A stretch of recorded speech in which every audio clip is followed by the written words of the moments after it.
Today, we're diving into some fascinating work by Left General Iyengar and Chandra Nath that explores a really profound shift in how conflict works.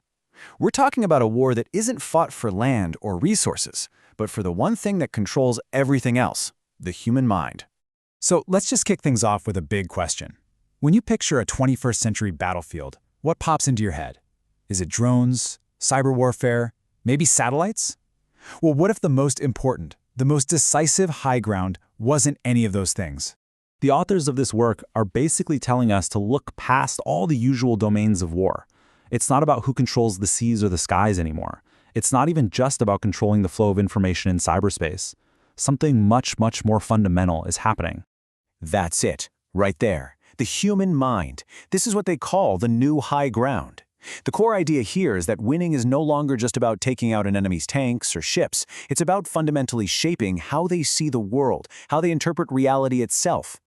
Now, to really get our heads around this, we have to go beyond a term we've all probably heard a million times: information warfare. Because what we're talking about here, well, it's a much deeper, much trickier kind of fight. Okay, this is the key distinction. Look at this. Information warfare, that's about the what. It's messing with data, hacking networks, controlling the facts you see. But cognitive warfare, that targets the how. It's not about the information you get.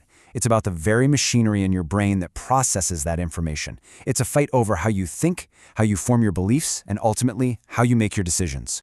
And this table here, it just lays it out perfectly. You've got the physical world at the bottom, the classic battlefield.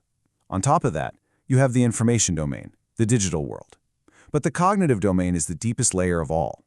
It's the command center where all the other stuff is interpreted. If you can control that, you pretty much influence everything else. All right, so how on earth does this actually work? What are the weapons, the engines that are powering this new kind of war? Let's open up the toolkit. So, first up, synthetic media, or as you probably know them, deepfakes. We've all seen how scarily realistic they can be. But the real danger isn't just a convincing fake video. It's this secondary effect they call the liar's dividend. Once people know deepfakes exist, you can dismiss anything, even a 100% genuine video, as a fake. The goal isn't just to lie. It's to destroy the very idea that truth can be verified at all. Next up, mimetic warfare. And yeah, we are talking about memes. It's so easy to just write them off as silly internet jokes, right? But the source describes them as cognitive payloads. Think about that for a second. They're like these little Trojan horses for ideas, designed to completely bypass your rational brain and plug right into your gut feelings, your anger, your fear, your sense of belonging. Now, this is some really sophisticated, next-level stuff. Reflexive control. The goal here isn't to force your opponent to do something. It's way more subtle. You carefully feed them bits of misleading information so they voluntarily choose to do the exact thing you wanted them to do, all while thinking it was their own brilliant idea. And finally, we have algorithmic warfare. This is where AI gets really strategic. It's not just about creating fake content. It's about using machine learning to find the tiny cracks that already exist in a society, the political arguments, the social fault lines, and then using algorithms to pry them wide open, turning a country's internal debates into its biggest weakness. Look, this isn't just some abstract theory from a book. The source material gets very specific about how major players are already putting these tools to use, especially when it comes to the cognitive threats that India is facing right now. So if you look at Pakistan's playbook, it's all about the story, the narrative, and it's led by their public relations wing, the ISPR, which works hand in glove with their intelligence services. The whole game is to create and amplify stories designed to cause division inside India, like the Kashmir narrative. They use bots and armies of fake accounts to make it look like there's this huge wave of anti-government feeling, when in reality, it's manufactured.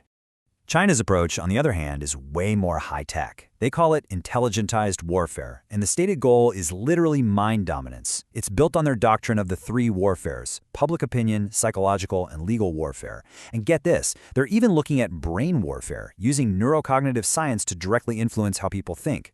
The goal for them is to win the war in people's minds long before a single shot is ever fired. Okay, so the threats are real, they're sophisticated, and they're frankly a little terrifying. Which leads to the obvious question: how in the world do you defend yourself when the battlefield is your mind? Well, the authors argue we have to pivot from thinking about offense to building defense, building resilience. And that defense has to be built in layers. It's not just one thing. It actually starts with us as individuals, learning to spot our own biases, getting better at not letting our emotions get hijacked. Then it scales up to our organizations. They need to be transparent and ready for a crisis. And finally, the ultimate defense is at the societal level, building strong communities and institutions that people actually trust. That's what makes a country hard to break apart. Now here's where the authors bring in a really unique and fascinating idea. They propose an unconventional defense drawn from ancient Indian wisdom, the yoga system. The idea is that practices like breath regulation and meditation aren't just for relaxation. They actually strengthen the part of your brain that handles rational thinking, the prefrontal cortex. For a soldier, or really anyone, this can be a powerful tool to resist emotional manipulation and keep a clear head under intense pressure. And really, this whole concept is captured perfectly in this powerful quote from the Bhagavad Gita. It's this timeless idea that the ultimate battle is always the one that's fought internally. If you can master your own mind, it's your greatest ally. But if you can't, it can easily be turned into your worst enemy. So we're left with this massive critical question for our time.